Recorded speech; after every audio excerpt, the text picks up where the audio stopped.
तो मोहीम जसा काय करतो, कोट्यावधी रुपयांच्या बेरजा ठेवतो.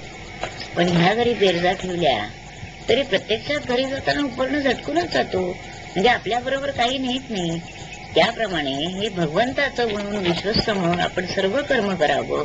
जे प्रपंचाला आवश्यक आहे, जे मुलाबाळांचं करणं आवश्यक आहे, ते सगळं करावं. परंतु हे भगवंताचं समजून रात्री झोपताना काही डोक्यात विषय ठेवू नये, कारण ते पण भगवंताचं केलं, माझं ते होईल त्याच्यामध्ये नाही ते होईल. म्हणजे काय होईल, थोडासा माझेपणा त्यामध्ये कमी होईल. पा आपल्याला हे आचरण करण्यामध्ये कठीण आहे.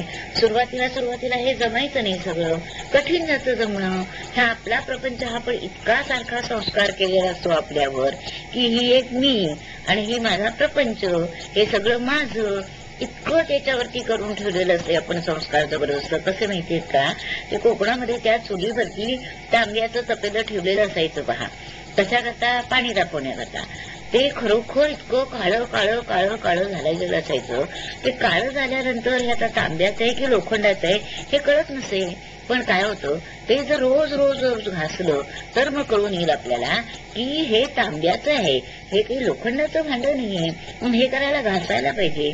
तसं आपलं हृदय हे माझं नाहीये म्हणण्याचं शिकण्याकरता म्हणून सतत नामस्मरण घ्यायचं पाहिजे. नामाने हे तुझं आहे, तुझं आहे हे नामाने म्हटलं पाहिजे. रोज ते भांडं जसं स्वच्छ तसं आपलं हृदय स्वच्छ नामस्मरणाने करायला पाहिजे. म्हणजे नाम अखंड चालू ठेवलं पाहिजे.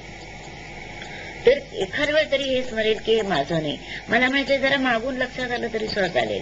काही वेळा काय होतं, म्हणताना सगळं आपण सगळं माझं माझं माझं म्हणून म्हणतो, त्यावेळेस नाही लक्षात येणार.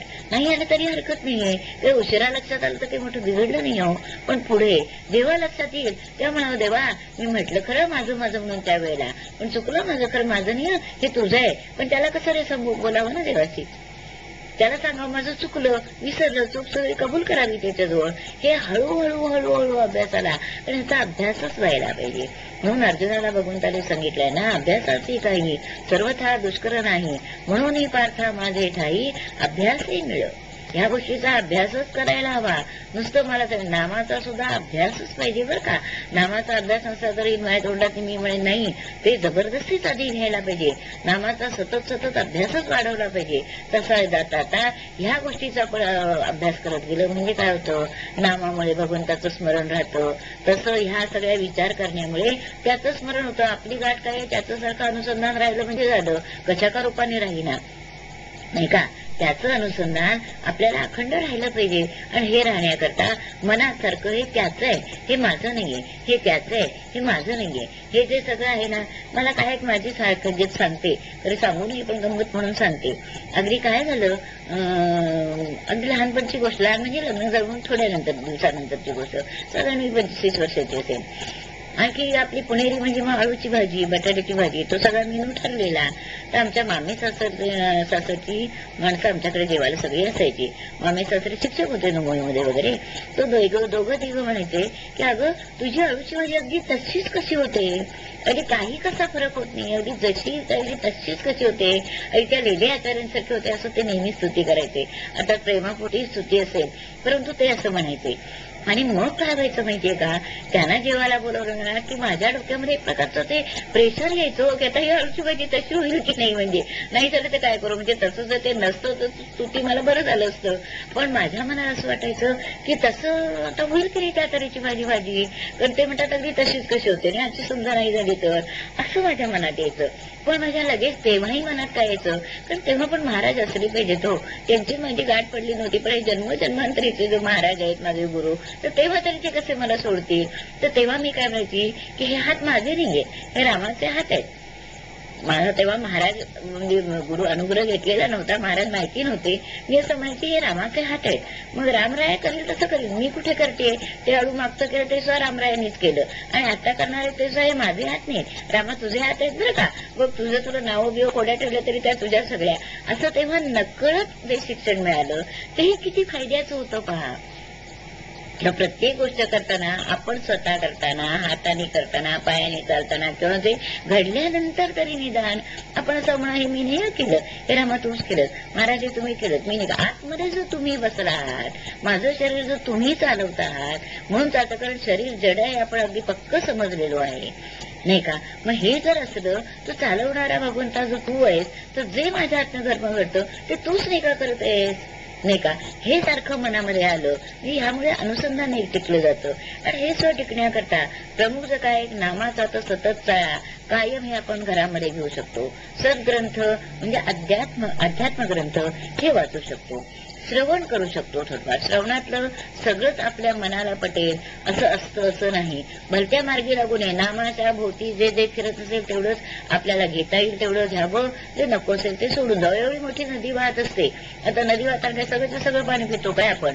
आपल्या जेवढं हवं तेवढंच पितो, नाही का? तसं त्यातला जो भाग श्रवणात आपल्या नामाला, आपल्या मनाच्या परिस्थितीला, आपल्या आर्थिक परिस्थितीला, शारीरिक परिस्थितीला जे लागू पडून जेवढं करता येईल तेवढंच आपण घ्यावं. सगळेच सगळं ते आपल्याकरता असं नाही, असतं असं नाही. तेव्हा काय करावं? श्रवण असावं. आणि श्रवणाच्या सुद्धा संत संग हा फार जीवनामध्ये काम करतो. बरं, संत संग याचा अर्थ जीवनामध्ये परमार्थिक बाबतीमध्ये 8 आणे काम हा सत्संग करत असतो का? आणि काही करायचं नाही, नुसता सत्संग. सत्संग याचा अर्थ आता असे संत धुंडायचं करतो. प्रश्न तर आपल्याला खूप आहेत ना, असे संत कुठे धुंडायचे? कारण ते संतांना आपण व्यवहारात आणणार, आणि व्यवहारात आणल्यानंतर मग काय होतं की त्याला त्यांचे आपले गुणदोष दिसायला लागतात, नाही का आपल्याला त्याचे. मग अशा ठिकाणी बरं, दुसरी गोष्ट अशी आहे की आपण सत्संग करायला गेल्यानंतर त्यांना वेळ पाहिजे ना, पण आपल्याशी सत्संग करायला किंवा आपल्याशी बोलायला चालायला वेळ पाहिजे ना त्यांना. हे कसं होणार? मी सगळ्या दृष्टीने थोडंसं, ते पुन्हा संत असले पाहिजेत, म्हणजे निदान त्या तिकडे वाटचाल करणारे जरी असले पाहिजेत, नाही का? मग अशा वेळेला आपण आपसापसामध्येच काही आत्मचर्चा करी, दासबोधामध्ये सांगितलंय. किंवा चला आळंदीला जाऊ, ज्ञानदेव डोळा पाहू, होतील संतांची या माहिती सांगू, सुखाची या गोष्टी. सुख म्हणजे कोणतं? हो, तुमच्याकडे पिकायला ना आमच्याकडे पिकायला ना मी काय घेतलं असंच की सुख याचा अर्थ अध्यात्माच्या बाबतीतलं सुख. म्हणजे आपण जेव्हा एकत्र जमतो तेव्हा सुद्धा जर हीच चर्चा केली तर एखादी गोष्ट आपल्याला जी जमत नसेल ती दुसऱ्याला जमली असेल, त्याचा पर्याय असेल तर तो आपल्याला कळतो. हाही म्हटलं ना तर सत्संग म्हणजे अगदी संतांचा संघ नसला तरी चांगल्या सज्जनांचा संघ निर्विवाद आहे की नाही पहा, नाही का? आणि जिथे मोकळेपणा असेल ना तिथला संघ आपल्याला जास्त फायदेशीर होतो पहा. कारण जे आपल्यावर जर मोठे असतात त्यांना आपण खूप मोठं समजतो. मग आपल्याला स्वतः असा प्रश्न विचारायचा, हा प्रश्न विचारला तर यांना काय वाटेल? पण तसं आपल्या बरोबरची जे लोक असतात त्यांना, किंवा आपल्या वाटेवरनं चालणारी जी लोक असतात त्यांना काही असं वाटत नाही. तर सत्संगाची महती काय आहे पहा. सत्संग म्हणजे महाराष्ट्र म्हणत असत ना की संघ जर माळेलाचा केला तर आपण जग पडतो, आणि काठीचा केला तर कशावर तरी मारतो, नाही का? तर सत्संग हा 2-3 विचारांनी करतो. एक देहाने सत्संग करता येतो, महाराजांनी प्रवचनात सांगितलंय. दुसरी गोष्ट त्यांच्या विचारांनी सत्संग करता येतो, म्हणजे त्यांचे जे विचार आहेत ते आत्मसात करून सत्संग करता येतो. आणि तिसरी गोष्ट नामामध्ये संत आहे आणि भगवंत आहे, हे तर सर्वोच्च पद झालं, नाही का? नामाचं आपण एकाग्र मनाने नाम घेतलं तर आहेच मुळे संघ आहे त्याच्यामध्ये. कारण तयापाशी पांडवा मी हरपला दिवसावा, येथे नामघोष उभरवा करते ते माझे, नाही का? तेव्हा तिथे भगवंत असतो.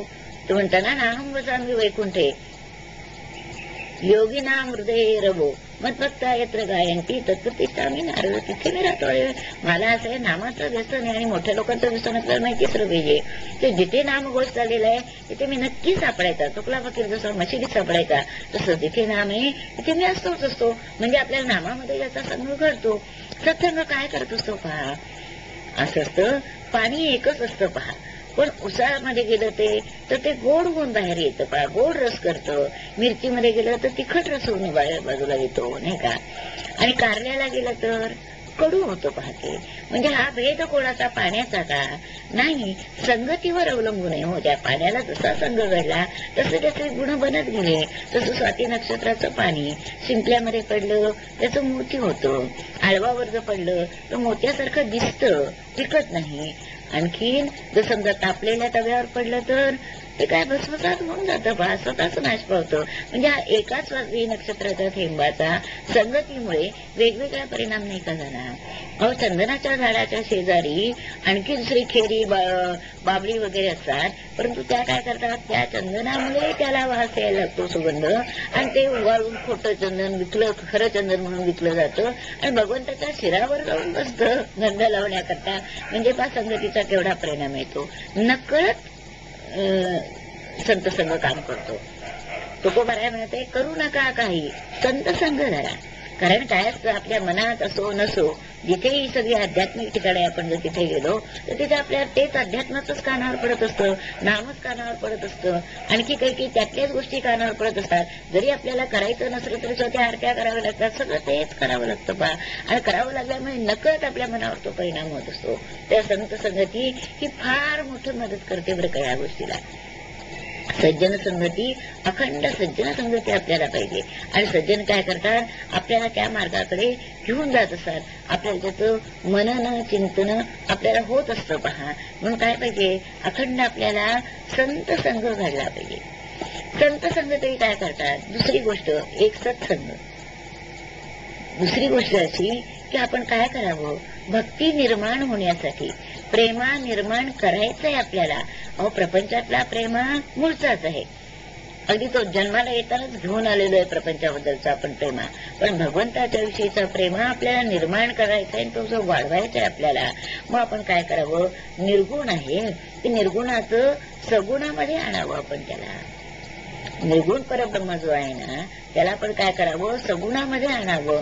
आणि सगुणामध्ये आल्यानंतर त्याची पूजा करावी, त्याची अर्चा करावी, त्याला फुलं व्हावी, त्याला माळा घालाव्या, त्याला जेवू घालावं, त्याला खायला घालावं, आणि त्याचं एवढं प्रेम करावं. आणि असं म्हणावं की प्रत्यक्ष इथे हा भगवंत बसलेला आहे, ही मूर्ती म्हणजे पाषाणाची नाहीये, ही प्रत्यक्ष इथे बसलीये. हा सारखा मनामध्ये भाव बाळगावा.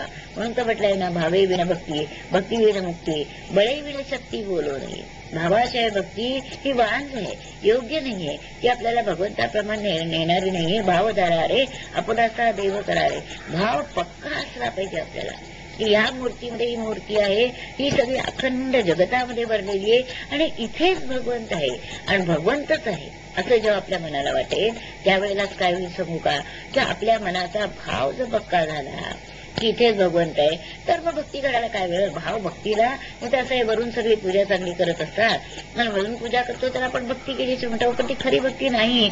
मनाचा जो भाव असेल, एक गोष्ट आहे त्याच्यामध्ये की एकदा काय झालं, एका रानामध्ये एक शंकराची देऊळ होतं आणि शंकराच्या देवळामध्ये राजाने एका पुजाऱ्याला पूजा करायला सांगितली होती. तो रोज उत्तम तऱ्हेने पूजा करायचा आणि त्याच्यानंतर एक त्याच्या पाठीमागे एक भिल्ल यायचा आणि भिल्ल काय करायचं माहितीये का, की तोंडामध्ये पाणी घ्यायचं नदीचं, काही फुलं असतील ते डोक्यातच खोचायचा, काही शिकार केलेली असेल ते एखादा मांसाचा तुकडा हातामध्ये असायचा, एका हातात धनुष्य बांधायचं असायचं, तिरकम टाकायचो. हा काय व्हायचं, नेमकं तो त्याचा राजाचा मनुष्य चांगली पूजा करून गेला की हा तिथे यायचा. हा पायाने काय करायचा, ती फुलं सगळी बाजूला पिंडीवरची सारायचा, तोंडाची चूळ होती ती त्याच्यावर टाकायचा, मग याच्यावर लिंगावरती, त्या शंकराच्या लिंगावरती, म्हणजे काही आंघोळ त्याची, लगेच फुलं डोक्यातली काढून व्हायचा आणि तो काय मांसा विसाचा तुकडा काय मारलेला जनावराचा असायचा तो त्याच्या पुढे ठेवायचा. हे त्याचा रोज कारभार चालायचे. पण त्याच्या मनात भाव पक्का होता आणि हे सगळं राजाच्या लोकांना काही सगळं आवडायचं नाही की हे काय काहीतरी चाललंय, म्हणजे हे काही बरोबर आहे, चांगली एवढी सुरेख पूजा मांडलेली असताना हा का बरं असं करतो, असं सारखं मनामध्ये यायचं. आणि ते मनामध्ये आल्या कारणाने याने काय ठरवलं, शंकर पार्वतीला पार्वती म्हणाली, काय हो तुमचा हा भक्त असा, पहा ना एवढा राजा चांगली फुलं निरनिराळी फुलं आणतो, नैवेद्य काय मोठे मोठे लावतो, कितीतरी काय काय अनंत उदबत्त्या काय निरंजन काय काय काय काय काय गोष्टी करतो, आणि ह्या सगळ्या गोष्टी करत असताना तुम्हाला त्याच्याविषयी प्रेम नाही, पण ते प्रेम त्या भिल्लाविषयी कसं वाटतं. पारशंकर म्हणा तुला पाहायचंय का एकदा, तो दाखवतो म्हणून. आणि काय झालं, शंकराच्या मायेने त्या एकदा त्या देवळाला आग लागली. आग लागली तर हा पुजारी पूजा करत होता. तो पूजा करता करता आग लागली म्हटल्यानंतर याने काय ते होतं चांदी सोन्याचं काय ते थोडंसं घेतलं आणि तिथून पलायन केलं याने. आणि एवढ्यात हा भिल्ला आला आणि भिल्ला आल्यानंतर त्यांना, अरे माझ्या शंकराला आता आग लागली, मी सगळी जळाली, हे सगळा चटके बसतील ते माझ्या शंकराला बसतील, माझ्या देवाला बसतील, म्हणून तो तिथून धावतच सुटला, हातातलं सगळं टाकून दिलं आणि एकदम त्या शंकराच्या पिंडीवर आडवा पडला की आधी माझ्या देहाचं काय ते होऊन दे, निदान तात्पुरतं तेवढं तरी रक्षण याचं होईल म्हणून देवाचं. ह्याला म्हणतात खरा भाव. शंकर पार्वतीला म्हणाले, पाहिलंच का ती पूजा आता श्रेष्ठ की ही पूजा श्रेष्ठ, सांग. जिथे भाव पक्का आहे ती मला फार म्हणतो. विदुराच्या कन्यावरती दुर्योधनाकडे जीवन जेवला नाही हो भगवंत, विदुराकडे गेला, शबरीची बोरं खाल्ली त्याने, नाही का. अहो त्या विदुराच्या बायकोनी तर केळी त्याला सोडून द्यायची म्हटली तर सालं भगवंताला दिली, आणि केळी आपण खाल्ली तरी भगवंताने ती सालं खाल्ली. हो, देव भावाचा मुकेश. काय त्याला कमी आहे देवाला? देवाला काही कमी आहे का? नाही हो, त्यांनीच सगळं निर्माण केलंय. मग आपल्यामध्ये हा भाव निर्माण झाला पाहिजे, आणि तो भाव निर्माण करण्याकरता सगुणाचीच पूजा अर्चा केली पाहिजे. सगुणाचे आधारे निर्गुण पाविते निर्धारे. मी नुसतं मनानेच भगवंताचं घेतो, नाम घेतो असं म्हणून चाललं नाही, तर सगुणाची पूजा करणं ह्याचा अर्थ काय आहे? त्याची सेवा करणं, त्याच्याकरता चंदन उगाळणं, त्याच्याकरता स्वयंपाक करून देवा तुझ्याकरता नैवेद्य केलाय म्हणून प्रत्येक गोष्ट करताना मनामध्ये येणं, त्याला थंडीमध्ये गरम पाण्याने आंघोळ घालणं, त्याचं अंग चांगलं व्यवस्थित पुसणं, खसखसून पुन्हा नाही पुसायचं, हळूहळू पुसावं की त्याला लागेल नाही का. संध्याकाळ झाली तर असं वाटलं पाहिजे आपल्या मनाला, देवा तुला अंधारात बसायला लागलाय छे, मी पटकन झाली दिवा लावते ना. आता देव काय अंधारात बसणार आहे? शेवटी आपला भाव आहे ना, या भावामुळे भक्ती निर्माण होते. भक्ती करायची आपल्याला. साखळी काय आहे? नाम, भक्ती, विरक्ती आणि भगवत प्राप्ती. तर भक्ती निर्माण करण्याकरता सगुणाची भक्ती, आणि सगुणाची भक्ती करण्याकरता त्याच्या ज्या कथा आहेत, त्याचे जे गुणानुवाद आहेत, कृष्णाने केलेल्या लीला आहेत, रामाने केलेल्या लीला आहेत, किंवा अनंत अवतार ते त्यांनी घेतलेले आहेत, आणि त्यामुळे कशा कशा लीला केल्या आहेत, कोणावर कसं कसं पूजेवर वगैरे प्रेम केलंय, हे सगळं पाहण्यासाठी काय करावं? त्याच्या त्या कथेचं जर चिंतन आपण केलं ना, तर आपल्याला बरोबर या सगुण मूर्तीविषयी प्रेमा निर्माण होतो. आणि एवढंच नाही तर घरातला मोठं मनुष्य जसं असावं की सगळ्या गोष्टी जसं आपण त्याला सांगून करतो मोठ्या माणसाला, त्याप्रमाणे बाहेर जाताना सुद्धा अगदी भाजी आणायला जायचं असलं तरी सुद्धा सांगून जावं, देवा मी भाजी आणायला जाते, किंवा काय जेव्हा आपला कार्यक्रम असेल की मी अमुक ठिकाणी जाणार आहे, त्यानंतर दुसऱ्या ठिकाणी जाणार आहे, तिथे ह्याच्या करता जाणार, हे सगळं त्याला सांगून त्याला नमस्कार करून जावं, त्याला असं म्हणावं, भगवंता चल माझ्या बरोबर. अरे माझ्या बरोबर येण्यापेक्षा मी तुझ्या बरोबर येणार आहे, तू माझा हात धरून घेऊन चल मला तिकडे, मी जाणार आहे, असं असं काम आहे माझं, तू चल. तो अगदी आनंदाने येईल का भगवंत? अक्षरशः माझ्या बरोबर तू चल म्हणण्यापेक्षा तुझ्या बरोबर मी येते, तू चल पुढे आणि मी येते. म्हणजे आपला भार सगळा त्याच्यावर टाकला, माझ्याबरोबर तू चल म्हणजे त्याचा भार माझ्यावर.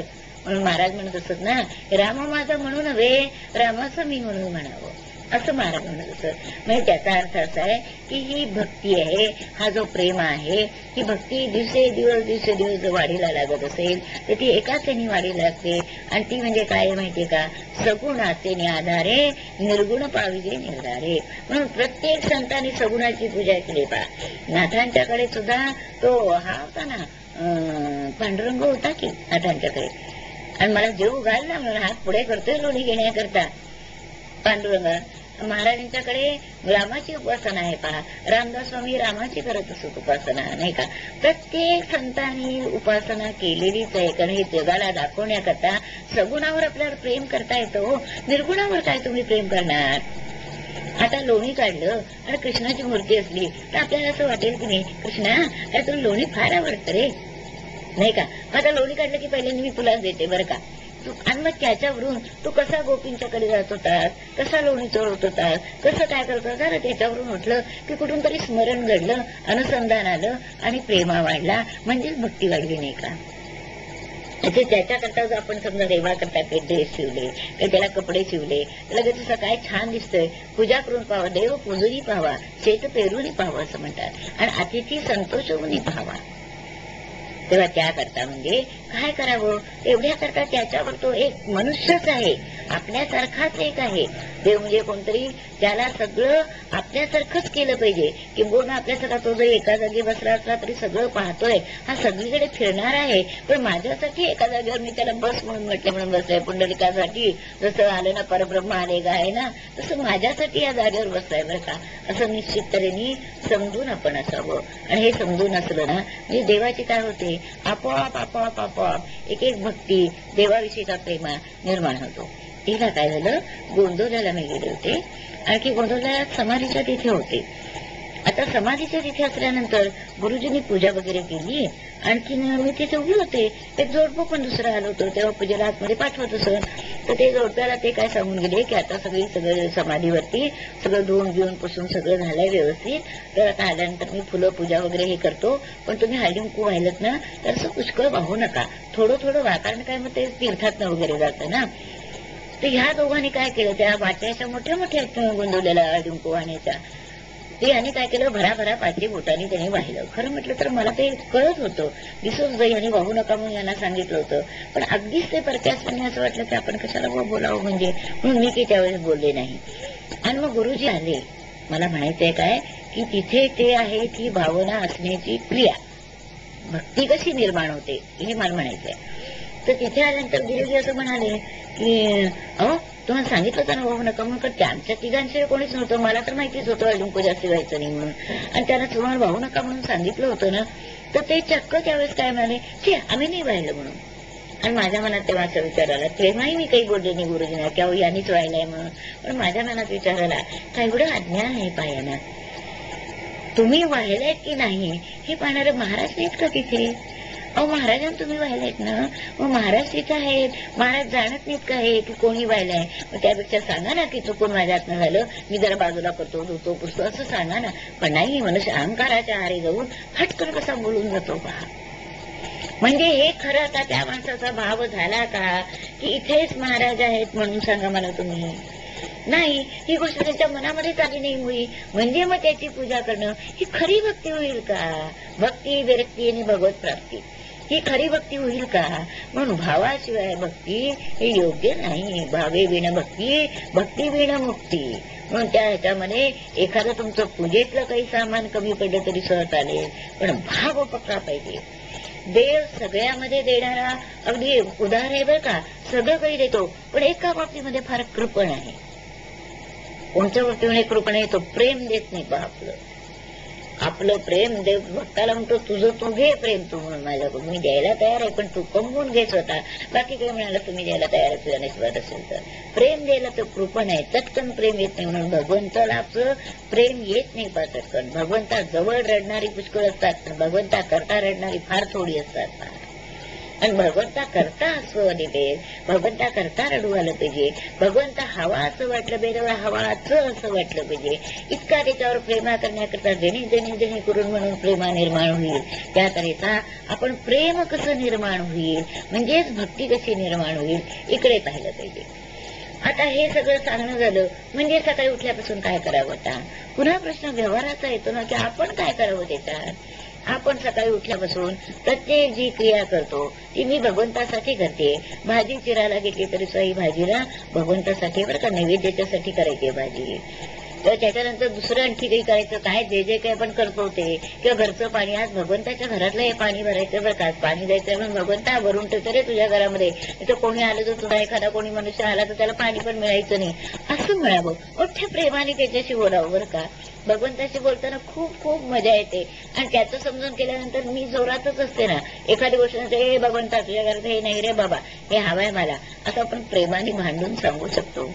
कारण त्या जनाबाईने तरी काय केलं, अतीव प्रेम केलं हो तिने. म्हणून ते म्हणाली ना, तिने शिव्या द्याव्या, मेल्या तुझं गेलं मड, तुझं पाहुणी काळ रड, असं त्या म्हणाली ना पांडुरंगाला. मग पांडुरंग तिच्याजवळ येऊन दळायला लागत होता. पाणी भरता झाड लोट करी जणी, केर भरी चक्र पाणी, नाही का. मग हे असं कसं करत होता, सगुण रूपामध्ये कसा वावरत होता. अहो तो असं आहे की मनामध्ये तिच्या इतका पक्का भरला होता, इतकी जबरदस्त भक्ती होती. चारीकडे इकडे तिकडे सगळीकडे तोच भरून भरून उरलेला, इतकं तिची पक्की पक्की खात्री होती की माझ्या संगतीसह तोच येतोय, तोच खेळतोय, तोच मला मदत करतोय. मी झाडलोट करते ना, पहा माझा भगवंत लगेच केर भरायला आला बरं का. हे प्रेमाचं आहे बरं का, तिचं प्रेमाचं प्रतीक आहे. दळाला बसली ती, दळताना इतकी थकलीये, इतकी दमलीये, आणि ती म्हणते देव तुला दळायला यायला लागले, नाही का. देव दळायला गेल्यानंतर तिच्या हातामध्ये, तिच्या नादामध्ये की खरंच भगवंत समोर बसलायचं, बंद भावमयी मूर्ती तिच्या डोळ्यासमोर आहे, आणि ती आपल्याला दळायला लागली. आणि ती त्या नादामध्ये त्याच्यामध्ये तिचं दळण तेवढं आनंदाने होत होतं, म्हणून तिच्यासारखी दळायला लागलं असं पण म्हणतो. पण ही काय आहे, परमोच्च स्थिती आहे भक्तीची. अनन्य भक्ती जळायची थोर भक्ती म्हणतात, ही थोर भक्ती आहे. तर ही थोर भक्ती आपल्या जवळ येण्याकरता सतत सतत त्याचं स्मरण घडलं पाहिजे, त्याच्याशी प्रेमा वाटता पाहिजे. आणि त्याच्याशी प्रेमा वाटताना हे मनामध्ये सारखं असलं पाहिजे की भगवंता जी गोष्ट होईल ती त्याला सांगायची. आतमध्ये आपल्या भगवंत आहे ना, आपण आपल्याशीच विचार करतो. पाहिजे लक्षात घ्या गोष्ट, काही वेळा आपण आपल्याशीच विचार करतो. मग विचार करताना आत भगवंत आहे म्हणून, अरे भगवंता धोब्याकडे जाऊन कपडे आणायचे होते, अंडेच नाही की रे, असं बोलावं की त्याच्याशी. आत असतो ना तो, त्याच्याशी बोलावं, की अरे भगवंता आज मला पुष्कळ कामं करायचे तर काय काय कामं करायचे लक्षात येत ना तुझ्या, आठवण कर बरं कामाला कोणती कोणती, एखादं विसरे ना, अरे नाही हे कामं झालीच पाहिजे असं त्याला सांगावं ना. तो सखा आहे, सोबती आहे आपल्या, जेथे जातो तेथे तू माझा सांगाती नाही का, चालवीस हाती धरून या तर त्याला हे सगळं बोलावं ना. हे आपण जर असं बोललो ना तर आपल्याचीच बोलणं म्हणजे हे प्रेमाचं, हे भक्तीचं, तो हृदयात असल्याचं एवढ्या तरी गोष्टी साध्य नाही का याच्यामध्ये होतात. हे व्यवहारामध्ये असं आणायला पाहावं आपण, असं त्याचं अनुसंधान ठेवायला पाहावं. जे जे घडेल ना ते त्याला सांगावं. आपण कुठून जाऊन आलो ते घडलं ते सांगावं. रात्रीचं झोपता नमस्कार करायला जावं, पांडुरंगाला नमस्कार केला, पांडुरंगाला म्हणून पांडुरंगा अरे किती वेळ रे कमरेवर हात ठेवून तू बसलाय, अरे जरा हात खाली सोड, अरे आता कोणी येत नाहीये, कोणी पाहत नाहीये, रात्रीची वेळ आहे तर मी इथे उभी राहते पाहायला तुला, की जरा हात सोड ना खाली तुझे, बस की जरा वेळ तर जरा थोडा वेळ, किती दमलायस जरा तू, असं त्याच्याशी बोलावं. नाही तर सांगावं अरे त्या नामदेव मी जरा उभी राहू का कमरेवर हात ठेवून, मी तुला जरा बसायला मिळेल, तुला विश्रांती मिळेल, नाही तर त्याचे पाय दाबून द्यावे जावे नाही. भगवंता खूप खूप दमला असेल नाही का, पोटरीच्या इथे हात ठेवून म्हणावं भगवंता इथे दुखतं का रे, इथे दुखतं का, अरे खूप वेळ उभं राहिलं ना म्हणजे इथे दुखतं बघ, किती वेळ तू उभायचं राहता नाही का. खरंच किती हे बोलताना किती मजा वाटेल, किती आनंद वाटेल, किती आपण त्याच्याशी एकरूप होऊ, ती मूर्ती किती सजीव आहे असं आपल्याला वाटेल. का ज्ञानोबारांच्या तिथे जावं, नमस्कार करावा, ज्ञानोबा अरे दमलाच का रे, किती छोटेपणे तू किती मोठं कार्य केलंस रे, हे तुला कसं जमलं, हे बघ मी तुला दूध आणलंय, थोडं घे ना, थोडं दूध, अरे घे जरा, तुझा क्षीण थोडा तरी कमी होईल नये, थोडस माझ्याशी बोल, आता थोडा मोकळा आहेस तू, रात्रीची वेळ आहे बघ, म्हणजे तुला सारखे सारखे लोक येऊन किती स्नान घालतात रे, तुला किती त्रास वाटतो का रे, तुला नाही वाटायचा त्रास, पण मला प्रेमामुळे असं वाटतंय की तुझा चेहरा आता कोमेजलेला दिसतोय रे, तुझा चेहरा आता दमलेला दिसतोय रे, खरंच दमलाच करे तू, आणि थोडा वेळ घे की विश्रांती आता, असं आपण जर प्रेमाने बोललो ना, हे सगळं आपण आपल्या माणसाशी नाही का बोलत, हे सगळं आपण आपल्या माणसाशी नाही का बोलत, तेच बरोबर भगवंताशी बोलायचंय. एक साधू होता, त्याच्याकडे एक शिष्य आला आणि तो काय म्हणाला, अहो साधू महाराज मी आता इकडे आलेलो आहे, पण मी माझं सगळं सोडून आलेलो आहे, अगदी नाही कोणावर काही प्रेम करायचं नाही म्हणून सांगितलंय, कोणावरती काही करायचं नाहीये, कोणी माझं नाही, असं सगळं सगळं सगळं तोडून मी आलेलं आहे.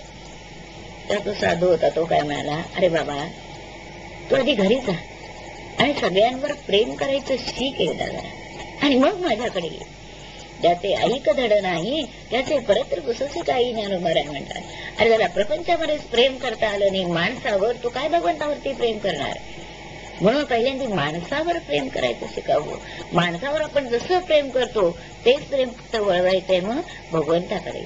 जे माणसावर आपण जीव ओतून प्रेम करतो, नाही तर मला काही प्रेम नाही, मी काही असं नाही, मला भगवंताला काय कोरडेपणा आवडतो काय, भक्ती रसमय आहे हो, भक्ती रसाची आहे, भक्ती रस म्हणतात ना त्याला. मग असं भक्ती प्रेमाविना ज्ञान नको देवा, भक्ती निर्माण झाली तर त्याच्यापुढे ज्ञान निर्माण होतं, ज्ञानामुळे भक्ती निर्माण होत नाही. पण ज्ञान हे सगळ्यात शेवटी ज्ञानच हवं. ज्ञानेची मोक्ष दासबोधामध्ये म्हटलंय, आत्मज्ञानाशिवाय मोक्ष नाही, मुक्ती नाही. हे जरी सगळं खरं असलं तरी भक्ती प्रेमाविना ज्ञान नको तेव्हा. भक्ती प्रेमाशिवाय ज्ञानाला काही किंमत राहणार नाही. ज्ञानाला भक्तीची जोड पाहिजे, प्रेमाची जोड पाहिजे. आणि आपल्याला म्हणून तर भक्ती सोपी आहे ना, की आपण भगवंताला काय करतो, ह्याच्यापाशी जसं आपण मुलावर प्रेम करतो, आपण जसं आपल्या बहिणीवर प्रेम करतो, भावावर प्रेम करतो, आपल्या घरादारावर प्रेम करतो, हे प्रेम असंच असं भगवंताचे. भगवंत म्हणजे खूप मोठा, त्याच्याशी मी बोलू कशी, असं कशाला म्हणावं, असं म्हणावं ना. भगवंताला प्रत्येक गोष्ट सांगावी. अगदी आपल्या आपल्या माणसावर जसं आपण प्रेमाने बोलतो ना, तितकंच प्रेमाने भगवंताशी बोलावं. आणि ते प्रेमाने भगवंताशी आपण बोललो ना तर काय बहारीची गंमत येते पा, आपण सगळं विसरतो पा. असं वाटतं तो भगवंत आपल्याशी बोलतोय, तोही बोलतो, तोही सांगतो, त्याचाही चेहरा दिसतो. सूरदासांची नाही का गंमत झाली, सूरदास जेव्हा भजन करत असत तेव्हा भगवंत असा गालावर हात ठेवून ऐकत बसत असे. हो, इतकं सुरेल ते गात असत, नवे भावपूर्ण एवढं गात असत. देवी भाव की भावी देव, एक त्याचा अभंग आहे. देवात भाव आहे की भावात देव आहे, देवात भाव नाही भावात देव आहे. एखादी मूर्ती आहे पाषाणाची आहे, मी जर माझा जर भाव नसेल तर ती मला पाषाणाचीच वाटेल मूर्ती. कोण एखादा धोंडा आहे की त्याला काही नाही, हात नाही, नाक नाही, कान नाही, डोळे नाही, मूर्ती नाही, काही नाही, असा दगड आहे नुसता, पण मी म्हणते माझा हा देव आहे, माझा भाव आहे त्या ठिकाणी, हा माझा देव आहे म्हणून. मग आता सांगा, भावात देव निर्माण झाला की देवात भाव आहे? देवात भाव नाही, भावात देव आहे. भावनेमध्ये आपले आहे. एखाद्या समजा याच्यामध्ये एखादं गंगाजळ असेल, एखादं भांड असेल, त्याच्यामध्ये पाणी असेल, थोडस ते मळकट असं जर दिसलं आपल्याला, तर आपण काय म्हणू, हे पाणी कसं आहे हो, जाऊ दे ते पाणी टाकून द्या, म्हणून आपण टाकून द्यायला निघालो. इतक्यात कोणीतरी सांगितलं, अहो ते हे पाणी नाहीये बरं का, अहो हे गंगाजल आहे, भगवंताचं तीर्थ आहे. असं म्हटल्यावर लगेच आपण काय करतो, ते लगेच हातावर घेऊन, डोक्याला लावून, डोळ्याला लावून मग प्राशन करतो की नाही सांगा मला तुम्ही. आता पाणी तेच जे आपण फेकायला निघालो होतो ते, पण ते आपण जेव्हा शिरोधार्य का धरलं, आता का धरलं, भावात बदल झाला म्हणून धरलं की नाही. भाव जो आपला पहिल्यांदा ते चांगलं पाणी नाही म्हणून होता, तोच कुठचा बदल झाला, हे भगवंताचं तीर्थ आहे, ही गंगा आहे. म्हणजे बदल कसा झाला, तर भावात आपला बदल झाला. आणि भावात बदल झाला म्हणून ते शिरोधार्य करावं असं वाटलं आपल्याला, प्राशन करावं असं वाटलं आपल्याला. म्हणजे देव हा भावाचा भुकेला, भावात देव आहे, देवात भाव नाही. तेव्हा आपण भाव ओतून एखाद्याला असं आहे ना, म्हणून महाराज म्हणतात ना, प्रेमान नाव कसं घ्यावं, तर नामामध्ये गोडी आपली आपणच ओतावी, आपणच निर्माण करावी गोडी. भाजीला जसं तिखट मीठ मसाला घालतो तसं नामामध्ये आपणच आपली गोडी घालावी. कोणी कशा चालीवर म्हणावं, कुठे कसं, जेणेकरून त्याच्यामध्ये प्रेमा कसा निर्माण होईल असं करून नाम घ्यावं. म्हणजे आपोआप काय होते, भक्तीही होते. आता ही भक्ती झाली, एवढं जर प्रेम आपण निर्माण देवाबद्दल आपल्याला झालं, तर काय हो, आपल्या घरातल्या माणसापेक्षा सुद्धा देव नाही का आपल्याला अधिक श्रेष्ठ वाटायचा, वाटेल ना. किंबहुना घरातली माणसं सगळी हीच नाही का देवासारखी वाटायची. आपण जरी आपल्याच मुलाला, नातवंडांना आंघोळ घातली, तरी अरे मी कृष्णाला आंघोळ घातली बरं का, असं जर म्हटलं तर भावात देव आला की नाही सांगा मला तुम्ही, नाही का. प्रत्येक जो मनुष्य आले हा भगवत स्वरूपच आहे. त्याला मी फूल देऊन, पाणी देऊन, काय चहा देऊन, आणखी काय देऊन स्वागत केलं, ते कोणाच्या मुखात पडलं, भगवंताच्या मुखात पडलं. असं नाही का वाटलं, भगवंताच्या मूर्तीला एक वेळ नाही दिलं तरी चालेल, पण जो आलेला अतिथी आहे त्याला जर आपण एखाद वेळ दिलं तर ते भगवंताच्या मुखात पडलं. पण आपल्याला तो भाव पाहिजे की भगवंताच्या मुखात गेलं म्हणून. आपण जो कोणाला देतो तो भाग कोणाला तरी माणसाला दिला आणि मी त्याच्यावर उपकार केले असं न म्हणता, हे जे काही मी दिलं अगदी कणभर का असे ना, हे भगवंताच्या मुखात पडला हा भाव असला पाहिजे. म्हणून काय भक्ती करायचं ना, प्रपंचाला जवळ अशी भक्ती आहे. संसार करता करता सुद्धा भक्ती मार्गाने जायला सोपं पडतं. आणि या मार्गाने अखंड स्मरण ठेवायला सुद्धा कसं सोपं जातं पहा. आणि भक्ती झाल्यानंतर साहजिकच अखंड जर आठव भगवंताचा राहिला, अखंड अनुसंधान झालं, तर विषयांच्या विषयी विरक्ती येईल की नाही. एकच मुळी जीवनाचं ध्येय भक्ती असं होईल की नाही. म्हणजे आपोआपच हे विषय सुटून विरक्ती, वैराग्य निर्माण होते. विवेकयुक्त वैराग्य हे विचार करायला लागते, जे काही आहे ते माझ्या भगवंता करता, बस त्याच्या पलीकडे काही नाही, हे पक्क होईल आपलं. आणि हे पक्क झाल्यानंतर मग काही दिवसांनी भगवंत कुठे राहतो, हा सगळा बाहेर आहे, पण ज्ञानाप्रत कुठे येऊ, माझ्या हृदयात राहतो, दुसऱ्याच्या हृदयात राहतो, झाडा पाना फुलात राहतो. एक कणभरही तो राहत नाही. मग त्याचं दर्शन मला कुठे घडेल बरं. जे माझ्या दृष्टी समोर येत आहे, जगाचं भरून पुरून उरलेला भगवंत आहे, कणभर देखील विता ठाव नाही, तर जे माझ्या डोळ्यासमोर येत आहे ते भगवंताचं दर्शन आहे. अहो असं नाही करायचं. माझ्यासमोर एखादा मनुष्य आला, हा कोण आहे, हे भगवंताचं दर्शन आहे. माझ्यासमोर एखादं झाड आलं, अरे ह्या रूपात भगवंताचं तुम्हाला दिसतंय, पण कणभर जर इथं नाही तर हे सगळं जे दिसतंय हे भगवत स्वरूपाचं दर्शन नाही काही. ह्यालाच मग अनन्य भक्ती असं म्हणतात. आणि मग तो जो तू भरलाय, माझ्यामध्येही तू भरलाय, तर अनन्य भक्ती याच्यामध्ये शेवटी अशी प्रचिती येते, अनुभव येतो. नाही राहतो असं की मी जे खातो ना ते भगवंता तूच खाल्लंच केले, मी खाल्लं ते. मी आंघोळ करतो ना, मग तूच आंघोळ केली की, कारण तूच या हृदयात राहतोस ना, मग तुलाच आंघोळ घातलेली. मी जे जे काही माझ्या आत्म्या कर्म चालतं, म्हणून बुद्धी चित्त अहंकाराचं जे जे सगळं कार्य चालतं ते सगळं तुझ्यामुळेच चालतं. मग ते चांगलं असू दे, वाईट असू दे, मला काय करायचंय. मग तुला आणखी वेगळं कुठे, कैसे आणि पूजा करू तुझी केशी राजा. आता काय वेगळं तुला देऊ बाबा, वेगळं आहेसच कुठे. पाणी तू आहेस, गंध तू आहेस, सगळंच तू आहेस. पूजा करून घेणारा तू आहेस, करणारा तू आहे, ध्येय दाता दान त्रिपुटी वेगळा असं नाही का झालास तू. मग हे सगळं जर करणारा तू आहेस तर मी आणखी वेगळा उरलाच कुठे रे. म्हणून माझ्या देहाला जे उपचार करतात हे सर तुझंच आहे. माझं जेवण झालं की तुझं जेवण झालं, अरे तुलाच जेवायला घातलं मी, नाही का. ही सगळी जी गोष्ट आहे याला अनन्य भक्ती असं म्हणतात. आणि या अनन्य भक्तीप्रत मनुष्य तेव्हा येऊन पोचतो तेव्हा इतक्या ह्याच्यातून जातो. पण ह्याच्यासाठी प्रयत्न अवश्यमेव असावा लागतो. प्रयत्न जर नसेल ना तर काही उपयोग नाही. अभ्यास जर नसेल ना, असाध्य ते साध्य करिता सायास कारण अभ्यास तुका म्हणे. असाध्य गोष्टी सुद्धा साध्य होतात, नाही का. उगावली बचनाग खाती तोळा तोळा, तोळा तोळा बचनागाचं विष असं टोळा टोळा घेऊन पचवतात. पण केव्हा पचवतात? थोडं थोडं थोडं थोडं वाढवत जातात. त्यावेळेला काय होतं, ते तोळा तोळा थोडं थोडं वाढवल्यामुळे तोळाभर त्यांना पचवता येतं, कारण अभ्यास. मग असा अभ्यास आपल्याला नाही का करता येणार, ही दिशा नाही का. तर आपल्याला तेव्हा काय होतं, एकदम एकच सगळं साधेल नाही हो साधणार आहे, कठीण आहे, ही गोष्ट इतकी सोपी नाहीये. पण प्रयत्नातच नाही काय वाईट आहे का. प्रयत्न आपण करावा ना. आज चुकला पुन्हा करावा. पुष्कळ बायका काय करतात, समजा चतुर्थीचा उपवास करतात. आता मोडली चतुर्थी काहीतरी खातात, मोडली समजा चतुर्थी झाली ना, तिथून पुढे करावी की सोडावीच कशाला. नाही माझी मोडली आता मी करतच नाही, करणारच नाही असं कशाला म्हणायचं. राहिलं देवा चुकलं, इथून पुढे माझी 1 2 3 जातील, आपण पुन्हा चौथ्या वेळेस राहील की नाही लक्षात. कारण देवाला पण वाटेल अरे ही अगदी तशीच्या तशी नेटाने करते बरं का, चुकते पण करते, त्याला काळजी त्याची आहे पा. म्हणजे एक उदाहरण झालं. म्हणजे मला काय म्हणायचंय, जरी आपलं राहिलं जरी चुकलं तरी पुन्हा पुन्हा पुन्हा करत जाऊ आपण. राहिलं ठीक आहे, भगवंता आज आत्मा मी कधी घेऊन घेतलं तुला तेवढं द्यायचं राहिलं असं होतं पुष्कळ वेळेला. भगवंताला नैवेद्य दाखवायचा मनोमनच राहून जातो. तेव्हा काय करणार, आज राहिलं बरं का, चुकलं, आज अरे मी अगोदर जेवते, नाही तुला अगोदर दिलं, काय करणार का. पण तुलाही समजलं ना मी का केलंय, माझं मनात द्यायचं होतंय, माझ्या मनात ते तुला समजलं. आपल्या मनात येतं तेव्हा असं देवाला समजतं नाही का. हे जरी असं झालं तरी हरकत नाही.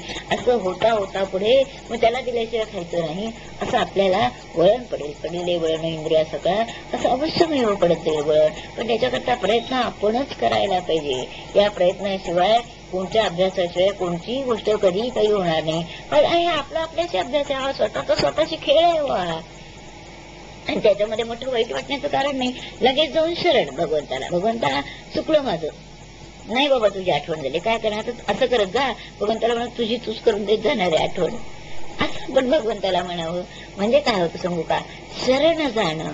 शेवटी शरणागती शिवाय काही उपाय नाही, नाही का. त्यांनी काय सांगितलंय, सर्व धर्मान परित्यज्य मामेकम शरणम व्रज.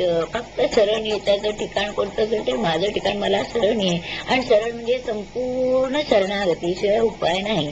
संपूर्ण शरणागती म्हणजे मी संपूर्ण विरघळावा लागतो. मी संपूर्ण कोणी वेगळा आहे असं नाही. मन बुद्धी चित्त अहंकार सगळं सगळं तुझं आहे. हा देह तुझा, मन तुझं, अहंकार तुझा, तू सगळं सगळं तूच आहे सगळं. मी नाहीच मुळी, याच्यात मी कुठे आहे, मी नाहीच आहे मुळी कुठे. असा प्रत्येक वेळेस जेव्हा भाव पक्का होईल ना, त्यावेळेला काय होईल, याच्यातली थोडीशी आपल्याला प्रगती होईल. आणि मग संकल्पावी माया संसाराची. माया काय संकल्पावी, सगळ्याच तू भगवंत जिथे तिथे झाला, संसार तुझा झाला, देह तुझा, गेह तुझं, नातेवाईक तुझं, सगळंच तुझं की रे. आणि सगळं करतोयस तू, खातोयस तू, करतोयस तू, सगळंच तुझं आहे. असं म्हटल्यानंतर वेगळं कुठे झालं. अशी जेव्हा वेगळी करणार नाही, पण त्याच्याकरता असते असते असं जावं लागतं पा. आणि असं जेव्हा असते असते आपण जाऊ ना, तेव्हा आपण त्या ध्येयापर्यंत प्राप्त होतो, होऊ शकतो.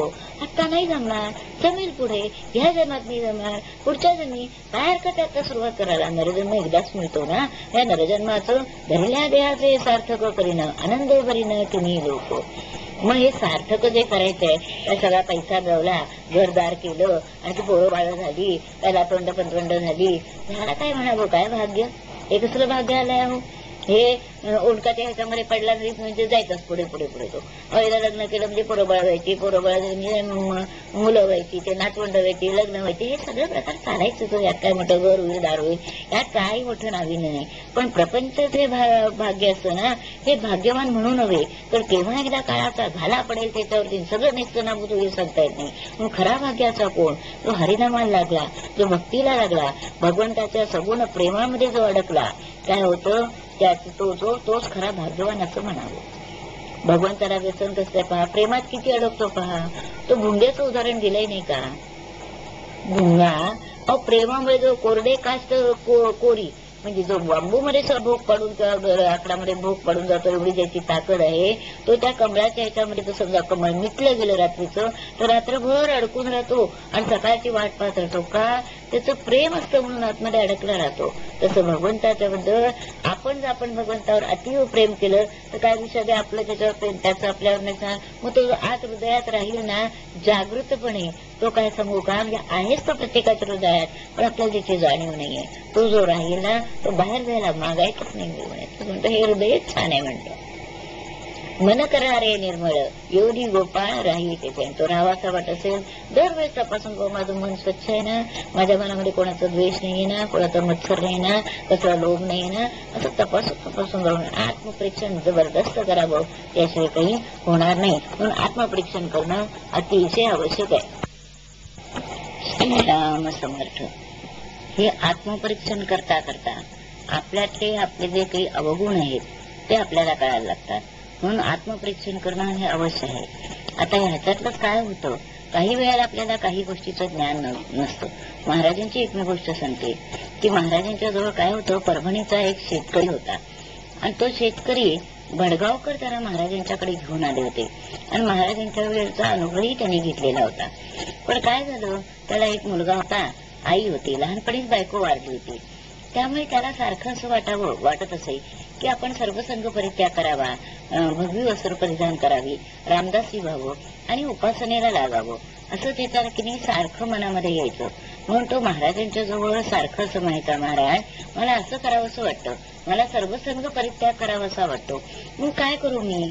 महाराज म्हणत, थांबा, अजून वेळ आहे पुष्कळ त्याला, आणि जेव्हा करायचं असेल ना तेव्हा मीच तुम्हाला सांगेन, पण आधी भरपूर नामस्मरण करा, असं ते त्याला सांगायचे. आणि असं होता होता एक 8-9 वर्ष त्याची नामस्मरणात अशी गेली. आणि मग काय झालं, मुलगा आपला आपला कमवायला लागला, शेतीवाडी पाहायला लागला, सगळं काही कारभार, त्याचं लग्न झालं, त्याचं सगळं व्यवस्थित झालं. म्हातारी आई होती ती मरून गेली आणि आता खरंच हा मोकळा झाला. हा गोंधळला येऊन राहत असे आणि अतिशय साधेपणाने राहत असे, सगळी कामं करत असे. एक दिवस त्याच्या मनात आलं काय की आपण सर्वस्व अर्पण करावं भगवंताला, म्हणजे महाराजांना.